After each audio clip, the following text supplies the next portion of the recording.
بسم اللہ الرحمن الرحیم مختارات من ادب العربی الجزء الاول قسم النثر کیف ہاجر النبی صلی اللہ علیہ وسلم. کل کے سبق کی عبارت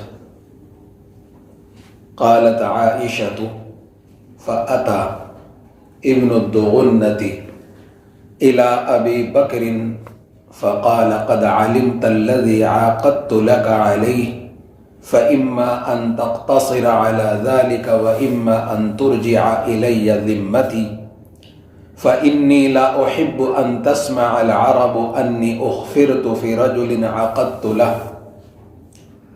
فقال أبو بكر فإني أرد إليك جوارك وأرضى بجوار الله.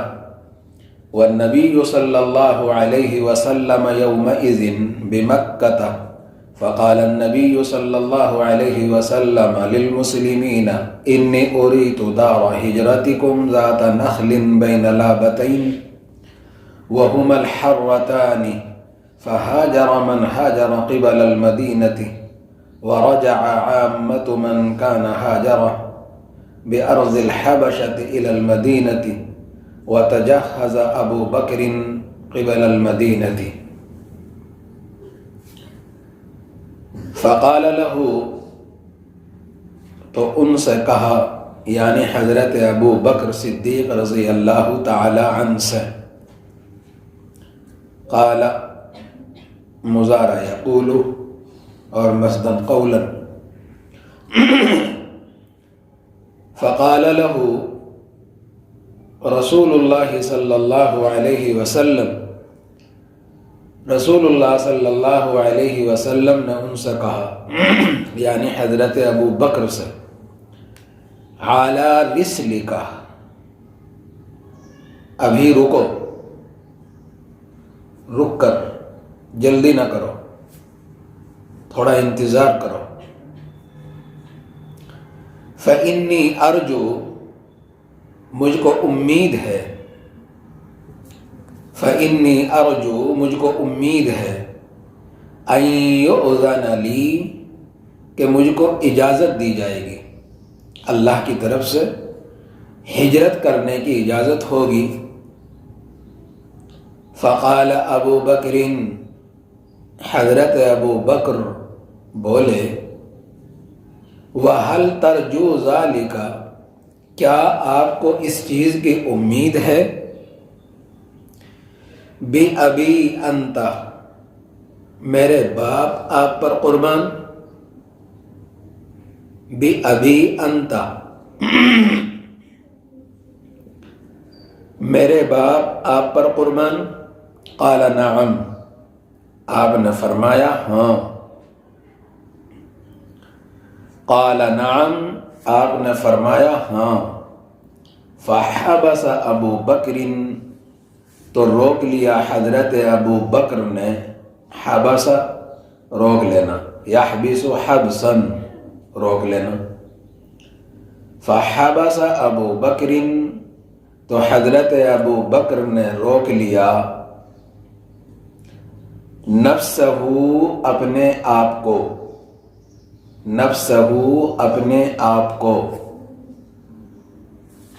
علی رسول اللہ صلی اللہ علیہ وسلم، اللہ کے نبی علیہ الصلاۃ والسلام کے لیے. جب آپ نے فرمایا کہ ابھی رکو، اجازت ہوگی. لیصحبہ، تاکہ آپ کے ساتھ ہجرت میں چلیں. لیصحبہ، وعلف راحلتین، اور دو سواریاں تیار کی. علفہ کے معنی ہوتے ہیں چارہ کھلانا، جانوروں کے سامنے چارہ ڈالنا. وعلفہ، اور چارہ کھلاتے رہے، تیار کرتے رہے. راحلتین، وہ دو سواریاں، کانتا عندہ، جو ان کے پاس تھیں. حضرت ابو بکر رضی اللہ تعالی عنہ نے 2 سواریاں رکھی ہوئی تھیں، ایک اپنے لیے، ایک تاجدار عرب کل انسانیت کے نبی محمد علیہ السلام کے لیے۔ ورق السمری، سمر کے پتے، یہ وہاں کی گھاس ہوتی تھی مکے کی، تو اس کے پتے کھلا رہے تھے۔ ورق السمری وہو الخبط، جس کو خبط کہتے ہیں، 4 اشہر، پورے 4 مہینے، 4 مہینے تک انتظار کرتے رہے اور اپنی سواری تیار رکھے ہوئے تھے۔ بس یہ انتظار تھا کہ آج چلیں گے، کل چلیں گے، اب چلیں گے، تب چلیں گے، بالکل تیار تھے اور سواریاں بالکل تیار تھیں۔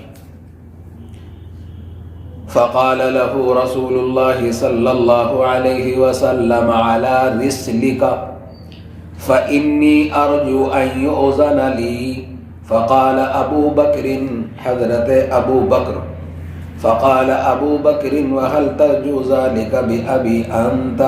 قال نعم، فحبس أبو بكر نفسه على رسول الله صلى الله عليه وسلم ليصحبه، وعلف راحلتين كانتا عنده ورق السمر وهو الخبط 4 اشہر، 4 مہینے تک برابر اس انتظار میں رہے کہ کب چلیں اور پھر میں حضور کریم علیہ السلام کا ساتھی بنوں۔ یہ تھے ابو بکر رضی اللہ تعالی عنہ۔ پیارے نبی علیہ السلام کو اپنا محبوب ہی نہیں، اپنا معشوق بنا لیا تھا۔ کہنے میں جسم گوشت پوشت دیکھنے میں الگ محسوس ہوتا تھا، لیکن فکر، سوچ، تڑپ، جذبہ، محبت ایک ہی تھی۔ اتنی ہی محبت حضور کریم علیہ السلام کو تھی حضرت ابو بکر سے، اور اتنی ہی محبت حضرت ابو بکر کو حضور صلی اللہ علیہ وسلم سے تھی۔ دیار یار کی ہر چیز محبوب ہوتی ہے، یہ حضرت ابو بکر پر بات صادق آتی ہے کہ آپ کی ہر چیز محبوب تھی ان کو۔ دیار یار کی ہر چیز محبوب ہوتی ہے، وہاں پتھر بھی ہیرا ہے، وہاں کنکر بھی موتی ہے۔ دیار یار کی ہر چیز محبوب ہوتی ہے، وہاں پتھر بھی ہیرا ہے، وہاں کنکر بھی موتی ہے۔ اور حضور کریم علیہ السلام کی تو شان یہ تھی کہ پھونک کر اپنے آشیانے کو رونق بخش دی زمانے کو۔ اپنا گھر چھوڑا، وطن چھوڑا، اپنا پیارا بچپن میں جہاں پیدا ہوئے بچپن کا ماحول چھوڑا، لیکن زمانے کو رونق دے دی، زمانے کو انسانیت دے دی، زمانے کو نور دے دیا۔ پھونک کر اپنے آشیانے کو رونق بخش دی زمانے کو۔ یہ حضور کریم علیہ السلام اور آپ کے صحابہ پر یہ بات بالکل ہو بہو لاگو ہوتی ہے۔ تمام صحابہ رضوان اللہ علیہ مجمعین نے اپنی ہر چیز قربان کر کے انسانیت کے نام ایک ایسا پیغام دیا ہے کہ حق کے بول بالے کے لیے کئی دفعہ سب کچھ قربان کرنا پڑتا ہے، اور اس کی مثال صحابہ کرام رضوان اللہ علیہ مجمعین نے قائم کی ہے۔